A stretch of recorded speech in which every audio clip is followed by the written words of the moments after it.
Hello everyone, welcome back to easy cooking with Tanushree. আজ আমি তোমাদেরকে ঝটপট তৈরি করে দেখাবো দারুণ স্বাদের একটি নিরামিষ আলুর দম, কাসুন্দি আলুর দম। তার জন্য প্রথমেই কড়াই আমি 3 চামচ সাদা তেল গরম করে নিলাম। তেলটা গরম হলে এর মধ্যে ছোট চামচের 1 চামচ গোটা জিরে দিয়ে দিচ্ছি। জিরেটাকে সোনালি রং ধরা পর্যন্ত ভেজে নেব।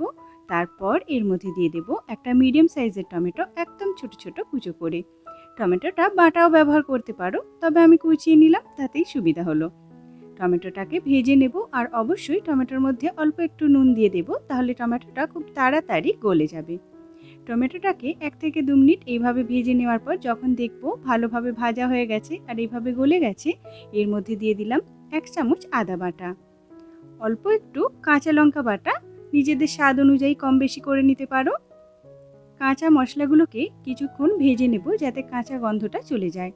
আদা আর কাঁচা লঙ্কার কাঁচা গন্ধটা চলে গেলে যখন ভাজা হয়ে যাবে, এর মধ্যে দিয়ে দেব জিরে গুঁড়ো ছোট চামচের 1 চামচ, ধনে গুঁড়ো ওই ছোট চামচেরই 1 চামচ, দিয়ে দেব অল্প একটু কাশ্মীরি লাল লঙ্কার গুঁড়ো, ঝাল লঙ্কার গুঁড়ো ব্যবহার করতে পারো, আর হাফ চামচ হলুদ। অল্প একটু জল দিয়ে কষিয়ে নেব, না হলে শুকনো মশলাগুলো পুড়ে যেতে পারে। গ্যাসটাকে মিডিয়াম ফ্লেমে রেখেই কিন্তু পুরো মশলাটাকে কষাচ্ছি।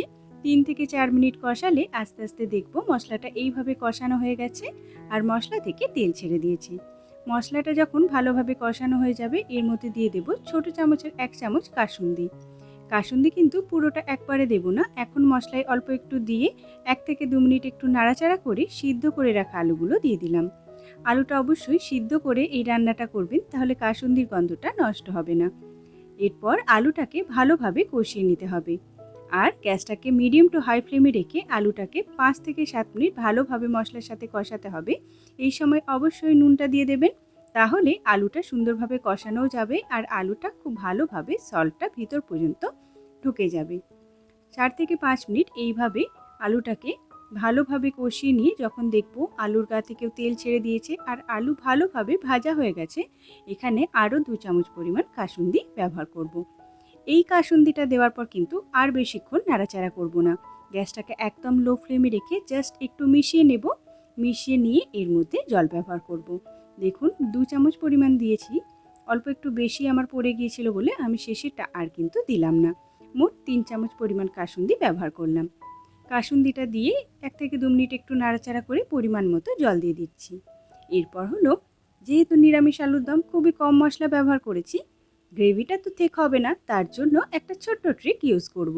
তার আগে এখানে অল্প একটু চিনি দিয়ে দিচ্ছি স্বাদটাকে ব্যালেন্স করতে, আর গ্রেভিটাকে ঠিক করার জন্য 3-4 পিস আলু আমি এইভাবে ম্যাশ করে রেখেছিলাম, সেটা দিয়ে দিলাম। আলুটাকে ভালোভাবে ঝোলের সাথে মিশিয়ে নেব, তাহলে কি হবে, আমাদের গ্রেভিটাও ঠিক হয়ে যাবে, স্বাদটাও খুব ভালো হবে। আর এই রান্নাটা কিন্তু খুব বেশিক্ষণ চাপা দিয়ে ফোটাবেন না, 2 থেকে 3 মিনিট লো টু মিডিয়াম ফ্লেমে ফুটিয়ে ঢাকা খুলে নিলেই আমাদের কাসুন্দি আলুর দম একদম রেডি। খুব বেশি যদি ফুটিয়ে নিই, কাসুন্দির গন্ধটা নষ্ট হয়ে যাবে। খুবই সুন্দর টকটক নুন নুন ঝাল ঝাল এই আলুর দমটা একবার অবশ্যই নিরামিষের দিনে তৈরি করে দেখুন। ভালো লাগলে কিন্তু কমেন্টে জানাতে ভুলবেন না। আমার চ্যানেলে আরও বেশ কিছু ভিডিও আপলোড করা আছে, সেগুলোও দেখার অনুরোধ রইল। আর দেখে অবশ্যই কমেন্টে জানাবেন, ভালো লাগলে লাইক কমেন্ট শেয়ার আর আমার চ্যানেলটি সাবস্ক্রাইব করে দেবেন। Thank you.